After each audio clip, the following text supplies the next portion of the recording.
ஊருக்கு உழைப்பதையே யோகமாக கொண்ட ஒரு துறவிதான் நம் வீரத் துறவி ராமகோபாலன் அவர்கள்.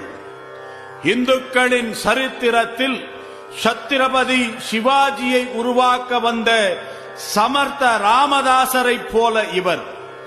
கண்ணிருந்தால் இவரை கண்டுகொள்வோம்.